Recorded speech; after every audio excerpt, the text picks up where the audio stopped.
ನನ್ನ YouTube channel ವೀಕ್ಷಿಸುತ್ತಿರುವ ಎಲ್ಲ ನನ್ನ ಕುಟುಂಬದವರಿಗೆ ಸ್ವಾಗತ. ತುಂಬ ಜನ ಹೇಳ್ತಾರೆ ಏನಂತ ಹೇಳಿದರೆ, ನಾನು ಎಷ್ಟು ದೇವರ ಪೂಜೆ ಮಾಡ್ತೇನೆ, ಏನು ಮಾಡಿದರೂ ಕೂಡ ಪ್ರಯೋಜನ ಆಗ್ತಾ ಇಲ್ಲ ಅಂತ ಹೇಳ್ಕೊಂಡು ಪದೇ ಪದೇ ಹೇಳ್ತಾ ಇರ್ತಾರೆ. ತುಂಬ ಪೂಜೆ ಮಾಡ್ತಾರೆ, ಉಪವಾಸ ಮಾಡ್ತಾರೆ, ವ್ರತ ಮಾಡ್ತಾರೆ, ಆದರೂ ಕೂಡ ಏನು ಪ್ರಯೋಜನ ಆಗ್ತಾ ಇಲ್ಲ ಅಂತ ಹೇಳ್ಕೊಂಡು ಹೇಳುವವರು ತುಂಬ ಜನ ಇದ್ದಾರೆ.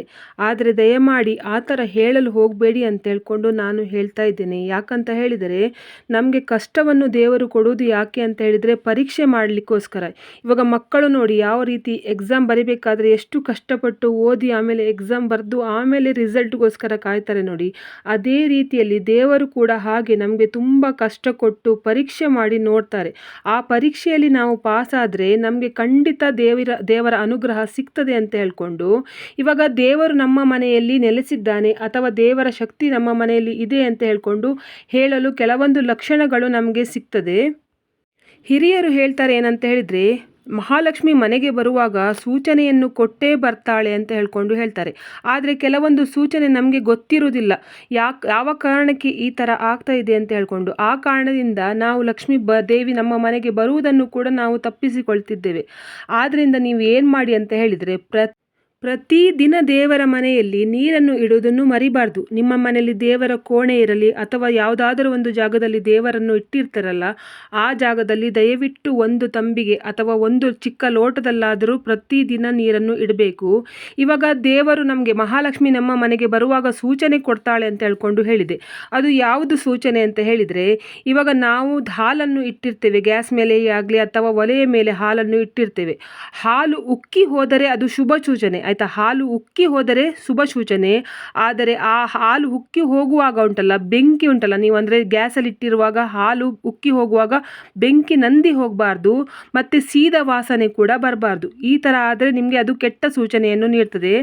ಮತ್ತು ಯಾರಿಗೆ ಬೆಳಗ್ಗಿನ ಜಾವ 3:30 5:30 ಒಳಗಡೆ ಎಚ್ಚರ ಆಗುತ್ತೆ ನೋಡಿ, ಅವರಿಗೂ ಕೂಡ ಹಾಗೆ ದೇವರ ಆಶೀರ್ವಾದ, ಮಹಾಲಕ್ಷ್ಮಿಯ ಆಶೀರ್ವಾದ ಇದೆ ಅಂತ ಹೇಳ್ಕೊಂಡು ಹೇಳ್ತಾರೆ. ಯಾಕೆ ಅಂತ ಹೇಳಿದರೆ, 3:30 5:30 ತನಕ ಬ್ರಹ್ಮ ಮುಹೂರ್ತ ಸಮಯ ಅಂತ ಹೇಳ್ಕೊಂಡು ಹೇಳ್ತಾರೆ. ಆ ಸಮಯದಲ್ಲಿ ದೇವರು ಉಂಟಲ್ಲ ಮನೆಗೆ ಬರ್ತಾರೆ, ಪ್ರತಿಯೊಬ್ಬರ ಮನೆಗೆ ಬರ್ತಾರೆ ಅಥವಾ ದೇವರ ಸಂಚಾರ ನಡೀತಾ ಇರ್ತದೆ ಅಂತ ಹೇಳ್ಕೊಂಡು ಹೇಳ್ತಾರೆ.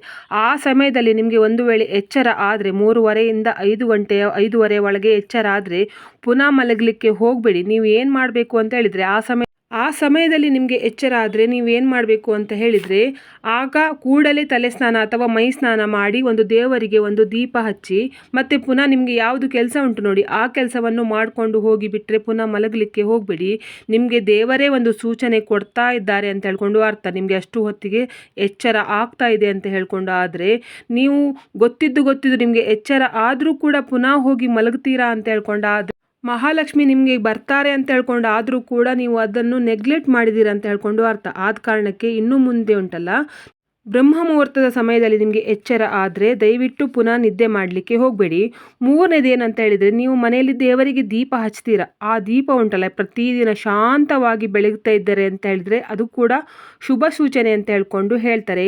ದೇವತೆಯ ಅನುಗ್ರಹ ಕೂಡ ನಿಮ್ಮ ಮನೆಯಲ್ಲಿ ಇದೆ ಅಂತ ಹೇಳ್ಕೊಂಡು ಹೇಳ್ತಾರೆ. ಆ ಕಾರಣದಿಂದ ನೀವು ಪ್ರತಿದಿನ ಉಂಟಲ್ಲ ದೀಪವನ್ನು ಒರೆಸಿ ಕ್ಲೀನ್ ಮಾಡಿ ಅದರಿಂದ ದೀಪವನ್ನು ಹಚ್ಚಿ, ಅದು ಬಿಟ್ಟು ಮುಂಚೆಯೇ ಬತ್ತಿ ಇತ್ತಲ್ಲ ಆ ಬತ್ತಿಗೆ ಪುನಃ ದೀಪವನ್ನು ಹಚ್ಚುವುದು ಹಾಗೆಲ್ಲ ಮಾಡಲಿಕ್ಕೆ ಹೋಗಬೇಡಿ. ಪ್ರತಿದಿನ ದೀಪದ ಬತ್ತಿಯನ್ನು ನೀವು ಚೇಂಜ್ ಮಾಡಬೇಕು. ಮತ್ತು ಎಣ್ಣೆ ಕೂಡ ಹಾಗೆ ನೀವು ಎಣ್ಣೆಯನ್ನು ಕೂಡ ಹಾಗೆ ಪ್ರತಿದಿನ ಉಂಟಲ್ಲ ಒಳ್ಳೆಯ ಎಣ್ಣೆಯನ್ನೇ ಬಳಸಿ. ಅದನ್ನು ಬಿಟ್ಟು ಉಂಟಲ್ಲ ಕೆಲವೊಂದು ಎಣ್ಣೆ, ದೀಪದ ಎಣ್ಣೆ ಅಂತ ಹೇಳ್ಕೊಂಡು ಹೇಳ್ತಾರೆ, ಆದರೆ ಅದರಲ್ಲಿ ಮಿಕ್ಸ್ ಆಗಿರ್ತದೆ, ಅಂತಹ ಎಣ್ಣೆಯನ್ನು ಹಚ್ಚಲಿಕ್ಕೆ ಹೋಗಬೇಡಿ. ಯಾಕಂತ ಹೇಳಿದರೆ, ನೀವು ದೀಪ ಹಚ್ಚಿದ ಕೂಡಲೇ ಉಂಟಲ್ಲ ಅದು ಸ್ವಲ್ಪ ಹೊತ್ತಲ್ಲಿ ದೀಪ ಶಾಂತವಾಗುವ ಚಾನ್ಸಸ್ ಇರ್ತದೆ. ಆದ್ದರಿಂದ ನೀವು ಒಳ್ಳೆಯ ದೀಪದ ಎಣ್ಣೆಯನ್ನೇ ಬಳಸಬೇಕು. ಮತ್ತು ನಾಲ್ಕನೇದು ಯಾವುದು ಅಂತ ಹೇಳಿದರೆ, ನಿಮ್ಮ ದೇವರ ಮನೆಯಲ್ಲಿ ಉಂಟಲ್ಲ ಹಲ್ಲಿಗಳು ಓಡಾಡ್ತಾ ಇದ್ದರೆ ಕೂಡ ಅದು ಕೂಡ ನಿಮಗೆ ಮಹಾಲಕ್ಷ್ಮಿ ಮನೆಗೆ ಬರ್ತಾಳೆ ಅನ್ನುವ ಸೂಚನೆ ಆಯಿತಾ. ಬೇರೆ ಕಡೆ ಓಡಾಡಿದರೆ ಅಲ್ಲ, ದೇವರ ಮನೆಯಲ್ಲಿ ಹಲ್ಲಿಗಳು ಓಡಾಡ್ತಾ ಇದ್ದರೆ ಅಥವಾ ನೀವು ನಿಮ್ಮ ಮನೆಯಲ್ಲಿ 3 ಹಲ್ಲಿಗಳು ಒಟ್ಟಿಗೆ ಇರುವುದನ್ನು ನೋಡಿದರೂ ಕೂಡ ಅದು ಕೂಡ ಶುಭ ಸೂಚನೆ ಅಂತ ಹೇಳ್ಕೊಂಡು ಹೇಳ್ತಾರೆ. 5ನೇದು ಏನಂತ ಹೇಳಿದರೆ, ಪ್ರತಿದಿನ ಕಾಗೆ ಬಂದು ನಿಮ್ಮ ಮನೆಯ ಮೇಲೆ ಕಿರಿಚಿದರೆ ಕೂಡ ಅದು ಕೂಡ ದೈವದ ಅನುಗ್ರಹಗಳು ನಿಮ್ಮ ಮನೆಗೆ ಇದೆ ಅಂತ ಹೇಳ್ಕೊಂಡು ಅರ್ಥ. ಎಲ್ಲ ದೈವದ ಅನುಗ್ರಹಗಳು ಕೂಡ ನಿಮ್ಮ ಮನೆಯಲ್ಲಿ ಇದ್ದರೆ ಉಂಟಲ್ಲ, ಕಾಗೆ ಪ್ರತಿದಿನ ಬಂದು ಮನೆಯ ಮೇಲೆ ಕಿರುಚಾಡ್ತದೆ. ಆ ನದಿ ಏನಂತ ಹೇಳಿದರೆ ಪ್ರತಿದಿನ ರಾತ್ರಿ ಅಥವಾ ನಿಮಗೆ ಯಾವುದಾದ್ರೂ ಶುಕ್ರವಾರ ಅಥವಾ ಮಂಗಳವಾರ ಅಥವಾ ಯಾವುದಾದರೂ ಹಬ್ಬದ ಸಮಯದಲ್ಲಿ ಗೆಜ್ಜೆಯ ಶಬ್ದ, ದೇವಿಯ ಗೆಜ್ಜೆಯ ಶಬ್ದ ಕೇಳಿದರೂ ಕೂಡ ಭಯ ಪಡುವ ಅಗತ್ಯ ಇಲ್ಲ. ಅದು ಕೂಡ ನಿಮಗೆ ಶುಭ ಸೂಚಕವಾಗಿರ್ತದೆ. ರಾತ್ರಿಯ ಹೊತ್ತು ನಿಮಗೆ ಗೆಜ್ಜೆಯ ಶಬ್ದ ಕೇಳಿಸಿದರೆ ಮಹಾಲಕ್ಷ್ಮಿ ನಿಮ್ಮ ಮನೆಗೆ ಬರ್ತಾಳೆ ಅಂತ ಹೇಳ್ಕೊಂಡು ಸೂಚನೆ ಅಂತ ಹೇಳ್ಕೊಂಡು ಹೇಳ್ತಾರೆ. 7ನೇದು ಏನಂತ ಹೇಳಿದರೆ ಕಪ್ಪು ಇರುವೆಗಳು ಕಂಡು ಬಂದರೆ ನಿಮ್ಮ ಮನೆಯ ಒಳಗಡೆ ಕಪ್ಪು ಇರುವೆ, ನೆನ್ಪಿಟ್ಕೊಳ್ಬೇಕು, ಕಚ್ಚುವಂತಹ ಕಪ್ಪು ಇರುವೆ ಆಗಿರಬಾರ್ದು. ಕಚ್ಚುವಂತಹ ಕಪ್ಪು ಇರುವೆ ಆದರೆ ಅದು ನಿಮಗೆ ಒಳ್ಳೆಯದಾಗುವುದಿಲ್ಲ ಮನೆಗೆ. ಅಂದರೆ ದೇವರ ಶಾಪ ಇದ್ದರೆ ಮನೆಯಲ್ಲಿ ಕಪ್ಪು ಇರುವೆ ಅಂದರೆ ಕಚ್ಚುವ ಕಪ್ಪು ಇರುವೆಗಳು ಜಾಸ್ತಿ ಆಗ್ತದೆ ಅಂತ ಹೇಳ್ಕೊಂಡು ಹೇಳ್ತಾರೆ. ಇದು ಬಿಟ್ಟು ಮೊಟ್ಟೆ ಹಿಡ್ಕೊಂಡು ಇರ್ತದೆ ನೋಡಿ ಇರುವೆಗಳು, ಆ ಥರದ್ದು ಕಪ್ಪು ಮೊಟ್ಟೆ ಇರುವೆ ಅಂತ ಹೇಳ್ಕೊಂಡು ಕರೀತಾರೆ. ಅಂತಹ ಇರುವೆಗಳನ್ನು ಕಂಡರೆ ನೀವು, ಅದು ಯಾರಿಗೂ ಕೂಡ ಕಚ್ಚುವುದಿಲ್ಲ, ಬರ್ತದೆ, ಸ್ವಲ್ಪ ಹೊತ್ತಲ್ಲಿ ಮಾಯವಾಗಿ ಹೋಗ್ತದೆ. ಬರುವಾಗ ತುಂಬ ಗುಂಪು ಗುಂಪಾಗಿ ಬರ್ತದೆ ನೋಡಿ. ಅಂತಹ ಇರುವೆ ಬಂದರೆ ಮಾತ್ರ ಆಯಿತಾ, ನೀವು ಏನು ಮಾಡಬೇಕು ಅಂತ ಹೇಳಿದರೆ ಆ ಥರ ಕಂಡ್ರೆ, ಇರುವೆಗಳು ಗುಂಪು ಕಂಡ್ರೆ ಅದಕ್ಕೆ ಸ್ವಲ್ಪ ಸಕ್ಕರೆಯನ್ನು ಹಾಕಿ, ಇದು ಕೂಡ ನಿಮಗೆ ಮಹಾಲಕ್ಷ್ಮಿ ಮನೆಗೆ ಬರ್ತಾಳೆ ಅಂತ ಹೇಳ್ಕೊಂಡು ಅರ್ಥ. ಕಚ್ಚುವಂತಹ ಕಪ್ಪು ಇರುವೆ ಬಂದರೆ ಅದನ್ನು ಹೋಗ್ಲಿಕ್ಕೆ ಏನು ಮಾಡಬೇಕು ನೋಡಿ, ಅದನ್ನು ಮಾಡಿ. ಮತ್ತು 8ನೇದು ಏನಂತ ಹೇಳಿದರೆ ಪ್ರತಿ ಶುಕ್ರವಾರ ಹೆಣ್ಣು ಮಕ್ಕಳು ಪೂಜೆ ಮಾಡುವುದನ್ನು ಯಾವ ಕಾರಣಕ್ಕೂ ಕೂಡ ಮರಿಬಾರ್ದು. ನೀವು ದೇವರಿಗೆ ಬೈಕೊಳ್ಳೋದಲ್ಲ, ನಾವು ಎಷ್ಟು ಪೂಜೆ ಮಾಡಿದರೂ ನಮಗೆ ಪ್ರತಿಫಲ ಸಿಗ್ತಾ ಇಲ್ಲ ಅಂತ ಹೇಳ್ಕೊಂಡು ಬೈಬಾರ್ದು ಆಯಿತಾ. ನೀವು ಏನು ಮಾಡಬೇಕು, ಶುಕ್ರವಾರ ಇದು ಪ್ರಾರ್ಥನೆ ಮಾಡ್ಕೊಳ್ಳುವಾಗ ನೀವು ನಿಮ್ಮ ಮನಸ್ಸಿನಲ್ಲಿ ಎಣಿಸ್ಕೊಳ್ಬೇಕು ಏನಂತ ಹೇಳಿದರೆ, ನಮಗೆ ಖಂಡಿತ ಒಳ್ಳೆಯದಾಗ್ತದೆ, ಮಹಾಲಕ್ಷ್ಮಿ ನಮ್ಮ ಮನೆಗೆ ಖಂಡಿತ ಬರ್ತಾಳೆ ಅಂತ ಹೇಳ್ಕೊಂಡು ನೀವು ಎಣಿಸ್ಕೊಂಡು ದೇವರ ಪ್ರಾರ್ಥನೆಯನ್ನು ಮಾಡಿ.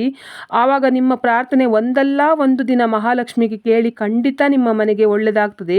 ಕೆಲವರಿಗೆ ಗಂಡನಿಂದ ಒಳ್ಳೆಯದಾಗಬಹುದು, ಕೆಲವರಿಗೆ ಮಕ್ಕಳಿಂದ ಒಳ್ಳೆಯದಾಗಬಹುದು, ಕೆಲವರಿಗೆ ನಿಮ್ಮಿಂದನೇ ಒಳ್ಳೆಯದಾಗಬಹುದು. ಯಾಕಂತ ಹೇಳಿದರೆ ಮಹಾಲಕ್ಷ್ಮಿ ಯಾವ ರೂಪದಲ್ಲಿ ಬರ್ತಾಳೆ ಅಂತ ಹೇಳ್ಕೊಂಡು ಹೇಳಲಿಕ್ಕಾಗೋದಿಲ್ಲ. ಕೆಲವರಿಗೆ ಕಷ್ಟ ಇರ್ತದೆ, ಕೆಲವರಿಗೆ ಗಂಡನಿಂದ ಒಳ್ಳೆಯದಾಗುವ ಚಾನ್ಸಸ್ ಇರ್ತದೆ, ಕೆಲವರಿಗೆ ಮನೆಯಲ್ಲಿ ತುಂಬ ಕಷ್ಟ ಇರ್ತದೆ, ಆಮೇಲೆ ಮಕ್ಕಳು ದೊಡ್ಡವರಾದ ನಂತರ ಒಳ್ಳೆಯದಾಗುವ ಚಾನ್ಸಸ್ ಇರ್ತದೆ. ಆ ಕಾರಣಕ್ಕೆ ನೀವು ನಮಗೆ ಒಳ್ಳೆಯದಾಗುವುದಿಲ್ಲ, ಯಾವತ್ತೂ ನಮಗೆ ಕಷ್ಟವೇ, ನಮ್ಮ ಹಣೆ ಬರ ಎಲ್ಲ ಇಷ್ಟೇ, ಕಷ್ಟ ತಿನ್ನೋದೇ ಆಯಿತು, ಹಾಗೆಲ್ಲ ಯಾವ ಕಾರಣಕ್ಕೂ ಕೂಡ ಹೇಳಲಿಕ್ಕೆ ಹೋಗಬೇಡಿ. ಹಾಗೆ ಹೇಳಿದರೆ ನೀವು ಹೇಗೆ ಎಣಿಸ್ಕೊಳ್ತೀರ ನೋಡಿ, ಅದೇ ರೀತಿಯಲ್ಲಿ ನಿಮಗೆ ತಿಳಿಯದೆ ಹಾಗೆ ಉಂಟಲ್ಲ, ಅದೇ ರೀತಿ ನಿಮ್ಮ ಮನೆಯಲ್ಲಿ ಘಟನೆ ನಡೀತಾ ಇರ್ತದೆ. ನಿಮ್ಮ ಮನಸ್ಸು ಹೇಗೆ ಹೇಳ್ತದೆ ನೋಡಿ, ಅದೇ ರೀತಿಯಲ್ಲಿ ನಿಮ್ಮ ಘಟನೆ ನಡೀತದೆ. ಆ ಕಾರಣಕ್ಕೆ ನೀವು ಪ್ರತಿದಿನ ಏನು ಮಾಡಬೇಕು ಅಂತ ಹೇಳಿದರೆ, ನಮಗೆ ಒಳ್ಳೆಯದಾಗ್ತದೆ ಅಂತ ಹೇಳ್ಕೊಂಡು ಎಣಿಸ್ಕೊಂಡೆ ನೀವು ಪ್ರತಿ ಶುಕ್ರವಾರ ಪೂಜೆ ಮಾಡಿ. ಮತ್ತು ಶುಕ್ರವಾರ ಸಾಯಂಕಾಲ ಹೊಸ್ತಿಲಿಗೆ ಅರಿಶಿನ ಕುಂಕುಮವನ್ನು ಇಡುವುದನ್ನು ಕೂಡ ಮರಿಬಾರ್ದು. ನೀವು ಪ್ರತಿದಿನ ಬೆಳಿಗ್ಗೆ ಅರಿಶಿನ ಕುಂಕುಮ ಎಲ್ಲ ಹೆಣ್ಣು ಮಕ್ಕಳು ಕೂಡ ಇಟ್ಟೇ ಇರ್ತಾರೆ. ಆದರೆ ಉಂಟಲ್ಲ, ಶುಕ್ರವಾರ ದಿವಸ ಬೆಳಿಗ್ಗೆ ಕೂಡ ನೀವು ಇದು ಅರಿಶಿನ ಕುಂಕುಮವನ್ನು ಹೊಸ್ತಿಲಿಗೆ ಇಡಬೇಕು. ಜೊತೆಗೆ ಸಾಯಂಕಾಲ ಕೂಡ ಅರಿಶಿನ ಕುಂಕುಮವನ್ನು ಹೊಸ್ತಿಲಿಗೆ ಇಡಬೇಕು. ಯಾಕಂತ ಹೇಳಿದರೆ ಗೋಧೂಳಿ ಸಮಯದಲ್ಲಿ ಮಹಾಲಕ್ಷ್ಮಿ ಮನೆಗೆ ಬರ್ತಾಳೆ ಅಂತ ಹೇಳ್ಕೊಂಡು ಹೇಳ್ತಾರೆ. ನೀವು ಆ ಸಮಯದಲ್ಲಿ ನಿಮ್ಮ ಹೊಸ್ತಿಲು ಅಂದರೆ ಹೊಸ್ತಿಲ ಮುಖಾಂತರನೇ ಮನೆ ಒಳಗಡೆ ಬರಬೇಕಲ್ಲ, ಆ ಕಾರಣದಿಂದ ಹೊಸ್ತಿಲನ್ನು ಚಂದ ಮಾಡಿ ಅಲಂಕಾರವಾಗಿ ಇಟ್ಟರೆ ಉಂಟಲ್ಲ, ಮಹಾಲಕ್ಷ್ಮಿಗೆ ಖುಷಿ ಆಗ್ತದೆ. ಆ ಕಾರಣದಿಂದ ಪ್ರತಿಯೊಬ್ಬರ ಮನೆಗೆ ಬಂದು ನೋಡ್ತಾಳಂತೆ, ಯಾರ ಮನೆಯ ಹೊಸ್ತಿಲಲ್ಲಿ ದೀಪ ಬೆಳಗ್ತಾ ಉಂಟು ಅಥವಾ ಯಾರ ಮನೆಯ ಹೊಸ್ತಿಲಲ್ಲಿ ಅರಶಿನ ಕುಂಕುಮ ಹಚ್ಚಿದ್ದಾರೆ ಅಂತ ಹೇಳ್ಕೊಂಡು ನೋಡ್ತಾಳಂತೆ ಮಹಾಲಕ್ಷ್ಮಿ. ಅಂತಹ ಮನೆಗೆ ಲಕ್ಷ್ಮಿ ಬರ್ತಾಳೆ ಅಂತ ಹೇಳ್ಕೊಂಡು ಹೇಳ್ತಾರೆ. ಆದ್ದರಿಂದ ನೀವು ಪ್ರತಿ ಶುಕ್ರವಾರ ಸಾಯಂಕಾಲ ಕೂಡ ಹೊಸ್ತಿಲಿಗೆ ಅರಶಿನ ಕುಂಕುಮವನ್ನು ಇಡುವುದು ಮರಿಬೇಡಿ. ಮತ್ತು ಆದಷ್ಟು ಶುಕ್ರವಾರ ದಿವಸ ಉಂಟಲ್ಲ, ಬೇರೆ ದಿವಸ ಹಿಡಿದಿದ್ರೂ ಕೂಡ ಪರವಾಗಿಲ್ಲ, ಶುಕ್ರವಾರ ದಿವಸ ದೇವರಿಗೆ ತುಪ್ಪದ ದೀಪವನ್ನು ಇಡುವುದನ್ನು ಒಂದು ಸಲ ಅಭ್ಯಾಸ ಮಾಡ್ಕೊಳ್ಳಿ. ಏನು ತುಂಬ ಹಣ ಕೊಟ್ಟು ತಗೋಬರ್ಬೇಕಂತ ಇಲ್ಲ, ಒಂದು ಶುಕ್ರವಾರಕ್ಕೆ ಆಗುವಷ್ಟು ಉಂಟಲ್ಲ, ನೀವು ಅಂದರೆ ಅಡಿಗೆಗೆ ಬಳಸಿದ ತುಪ್ಪವನ್ನು ದೇವರಿಗೆ ಬಳಸುವ ಹಾಗೆ ಇಲ್ಲ, ದೇವರಿಗಂತಲೇ ಬೇರೆಯೇ ತುಪ್ಪವನ್ನು ತಂದು ಇಡ್ಕೋಬೇಕು. ಒಂದು 20 ರೂಪಾಯಿದು ಪ್ಯಾಕೆಟ್ ತಗೊಬಂದು ಹಚ್ಚಿದ್ರೂ ಕೂಡ ಪರವಾಗಿಲ್ಲ. ಒಂದು 3 ಶುಕ್ರವಾರವಾದರೂ ನೀವು ತುಪ್ಪದ ದೀಪವನ್ನು ಮನೆಯಲ್ಲಿ ಹಚ್ಚಿ, ಅದರ ಜೊತೆಗೆ ಹಣ್ಣು ಕಾಯಿ ಕೂಡ ಇಡಬೇಕು ಆಯಿತಾ. ಅಂದರೆ ನೀವು ಹಣ್ಣು, ಬಾಳೆಹಣ್ಣಾಗಲಿ ಅಥವಾ ಮಹಾಲಕ್ಷ್ಮಿಗೆ ಇಷ್ಟವಾದ ಹಣ್ಣುಗಳನ್ನು ಇಡಬಹುದು. ಜೊತೆಗೆ ಕೆಂಪು ಹೂವಿನಿಂದನೇ ಮಹಾಲಕ್ಷ್ಮಿಗೆ ಅಲಂಕಾರ ಮಾಡಿ ಆಯಿತಾ. ಒಂದು ಹೂವು ಇಟ್ಟರೂ ಕೂಡ ಪರವಾಗಿಲ್ಲ, ಅದು ಕೆಂಪು ಹೂವೇ ಆಗಿರಬೇಕು. ದಾಸವಾಳದ ಹೂವು ಆದರೂ ಕೂಡ ಪರವಾಗಿಲ್ಲ ಆಯಿತಾ. ಅಂದರೆ ದಾಸವಾಳದ ಹೂವು ಆಗೋದಿಲ್ಲ ಅಂತ ಹೇಳ್ಕೊಂಡು ನೆನೆಸ್ಕೊಳ್ಬೇಡಿ. ಒಟ್ಟು ಯಾವುದೇ ಕಾರಣಕ್ಕೂ ಬೇರೆ ಬಣ್ಣದ ಹೂವನ್ನು ಇಟ್ಟು ನೀವು ನಮಸ್ಕರಿಸುವುದಕ್ಕಿಂತ ಉಂಟಲ್ಲ, ಕೆಂಪು ಬಣ್ಣ ಮಹಾಲಕ್ಷ್ಮಿಗೆ ತುಂಬ ಇಷ್ಟ. ತಾವರೆ ಹೂವು ಆದರೂ ಕೂಡ ಪರವಾಗಿಲ್ಲ. ನೀವು ಏನು ಮಾಡಿ ಅಂತ ಹೇಳಿದರೆ, ತಾವರೆ ಹೂ ಸಿಕ್ಕಿದರೆ ತಾವರೆ ಹೂ, ಎಲ್ಲ ಕಡೆ ತಾವರೆ ಹೂ ಸಿಗುವುದಿಲ್ಲ, ಆದರೆ ಕೆಂಪು ಬಣ್ಣದ ನಿಮಗೆ ಗುಲಾಬಿ ಹೂ ಸಿಗ್ತದೆ ಅಥವಾ ದಾಸವಾಳದ ಹೂ ಸಿಗ್ತದೆ. ಹೀಗೆ ಕೆಂಪು ಬಣ್ಣದಲ್ಲಿ ಯಾವ ಹೂ ಸಿಗ್ತದೆ ನೋಡಿ, ಆ ಹೂವಿನಿಂದ ನೀವು ಲಕ್ಷ್ಮಿಯನ್ನು ಅಲಂಕಾರ ಮಾಡಿ ಪೂಜೆ ಮಾಡಬೇಕು. ಸಾಯಂಕಾಲ ನೀವು ದೇವರಿಗೆ ದೀಪ ಇಡಬೇಕಾದ್ರೆ ಸ್ವಲ್ಪ ನೀರಿಗೆ ಅರಶಿನವನ್ನು ಮಿಕ್ಸ್ ಮಾಡಿ ಅದನ್ನು ದೇವರ ಕೋಣೆಗೆ ಚಿಮುಕಿಸಿ. ಇದರಿಂದ ಏನಾಗುತ್ತಂತ ಹೇಳಿದರೆ ನಿಮಗೆ ಗೊತ್ತಿದ್ದೋ ಗೊತ್ತಿಲ್ಲದೋ ಮೈಲಿಗೆ ಆಗಿರ್ತದೆ. ಇವಾಗ ಹೂವಿಂದ ಆಗಿರಬಹುದು ಅಥವಾ ನೀವು ಅಗರಬತ್ತಿ ಯೂಸ್ ಮಾಡ್ತೀರಾ ದೇವರಿಗೆ, ಅದರಿಂದ ಆಗಿರ್ಬೋದು. ಯಾಕಂತ ಹೇಳಿದರೆ ಹೊಟ್ಟೆಪಾಡಿಗೆ ಕೆಲಸ ಮಾಡುವವರು ನೋಡಿ ಮುಟ್ಟಾದ ಸಮಯದಲ್ಲೂ ಕೂಡ ಅದನ್ನು ಮಾಡಿಯೇ ಮಾಡ್ತಾರೆ ಆಯಿತಾ. ಮುಟ್ಟಾಗಿದೆ ಅಂತ ಹೇಳ್ಕೊಂಡು ಅವರು ಮಾಡುವ ಕೆಲಸವನ್ನು ಬಿಡುವುದಿಲ್ಲ. ಆದ್ದರಿಂದ ನೀವೇನು ಮಾಡಿ ಅಂತ ಹೇಳಿದರೆ ದೇವರ ಮನೆಯನ್ನು ಪ್ರತಿದಿನ ಉಂಟಲ್ಲ ಸ್ವಲ್ಪ ಅರಶಿನದ ನೀರನ್ನು ಚುಮುಕಿಸಿ. ಹೀಗೆ ಮಾಡೋದ್ರಿಂದ ಏನಾದರೂ ನಿಮಗೆ ಗೊತ್ತಿಲ್ಲದೆ ಮೈಲಿಗೆ ಆಗಿದ್ರೆ ಅದು ಕೂಡ ಸರಿಯಾಗ್ತದೆ. ಜೊತೆಗೆ ಶುಕ್ರವಾರ ದಿವಸ ನೀವು ಮನೆ ನೆಲ ಒರೆಸುವಾಗ ಅರಶಿನ ಪೌಡ್ರ್ ಮತ್ತು ಸ್ವಲ್ಪ ಉಪ್ಪನ್ನು ಬೆರೆಸಿ ಆಯಿತಾ. ತುಂಬ ಉಪ್ಪು ಹಾಕಬೇಕಂತ ಇಲ್ಲ, ಸ್ವಲ್ಪ ಉಪ್ಪನ್ನು ಬೆರೆಸಿ ಮನೆ ಒರೆಸೋದು ಕೂಡ ಉತ್ತಮ. ಉಪ್ಪು ನೀರಿನಿಂದ ನೆಲ ಒರೆಸಿದರೆ ನಿಮ್ಮ ಋಣ ಕಳೆಯುತ್ತೆ. ಆ ಕಾರಣದಿಂದ ನೀವು ಉಪ್ಪು ನೀರಿನಿಂದ ನೆಲ ಒರೆಸಿ. ಅರಶಿನ ಹಾಕೋದ್ರಿಂದ ಏನಾಗುತ್ತೆ ಅಂತ ಹೇಳಿದ್ರೆ ನಿಮ್ಮ ಮನೆಯಲ್ಲಿ ಏನಾದರೂ ಮೈಲಿಗೆ ಇದ್ದರೆ ನಿಮಗೆ ಗೊತ್ತಿದ್ದೋ ಗೊತ್ತಿಲ್ಲದೆ ನಿಮ್ಮ ಮನೆಗೆ ಯಾರಾದರೂ ಬಂದಿದ್ದು ಏನಾದರೂ ದೋಷ ಆಗಿದ್ದರೆ ಅದು ಕೂಡ ಹೋಗ್ತದೆ. ನೆಲ ಒರೆಸುವ ನೀರಿಗೆ ನಿಮಗೆ ಅರಿಶಿನ ಹಾಕಲಿಕ್ಕೆ ಸರಿಯಾಗೋದಿಲ್ಲ, ನಮಗೆ ಅದು ಬರುವುದಿಲ್ಲ, ನಮ್ಮ ಮನೆಯಲ್ಲಿ ಅದನ್ನು ಮಾಡುವುದಿಲ್ಲ ಅಂತ ಹೇಳ್ಕೊಂಡಾದರೆ ನೀವು ನಿಮ್ಮ ಮನೆಯ ಮುಖ್ಯ ದ್ವಾರಕ್ಕೆ ಬೇಕಾದರೂ ಅರಶಿನದ ನೀರನ್ನು ಚುಮುಕಿಸಬಹುದು. ನೆಲ ಒರೆಸಲಿಕ್ಕೆ ಇಷ್ಟ ಇಲ್ಲ ಅನ್ನುವವರು ಹಾಗೂ ಕೂಡ ಮಾಡಬಹುದು. ನೀವು ಇದನ್ನು ಮಾಡಿ ನೋಡಿ. ಇದರಿಂದ ನಿಮಗೆ ಎಂತಾಗ್ತದೆ ಅಂತ ಹೇಳಿದರೆ ಲಕ್ಷ್ಮಿ ಅನುಗ್ರಹ ಸಿಗ್ತದೆ. ಜೊತೆಗೆ ನಿಮ್ಮ ಮನೆಗೆ ಮಹಾಲಕ್ಷ್ಮಿ ಬರ್ತಾಳೆ ಅಂತ ಹೇಳ್ಕೊಂಡು ಸೂಚನೆ ಕೂಡ ಸಿಗ್ತದೆ. ಇವತ್ತಿನ ವಿಡಿಯೋ ಯಾರೆಲ್ಲ ನೋಡಿದ್ದೀರಾ ಅವರಿಗೆಲ್ಲರಿಗೂ ಕೂಡ ಲಕ್ಷ್ಮಿಯ ಅನುಗ್ರಹ ಸಿಗಲಿ ಅಂತ ಹೇಳ್ಕೊಂಡು ನಾನು ಕೂಡ ಮಹಾಲಕ್ಷ್ಮಿಯನ್ನು ಬೇಡಿಕೊಳ್ತಿದ್ದೇನೆ. ಎಲ್ಲರಿಗೂ ಕೂಡ ಲಕ್ಷ್ಮಿಯ ಅನುಗ್ರಹ ಸಿಕ್ಕಿ ನೀವು ಎಣಿಸಿದ ಕಾರ್ಯ ಎಲ್ಲ ಆಗಲಿ ಅಂತ ಹೇಳ್ಕೊಂಡು ನಾನು ಕೂಡ ದೇವರಲ್ಲಿ ಬೇಡ್ಕೊಳ್ತಿದ್ದೇನೆ. ಎಲ್ಲರಿಗೂ ಒಳ್ಳೆಯದಾಗಲಿ.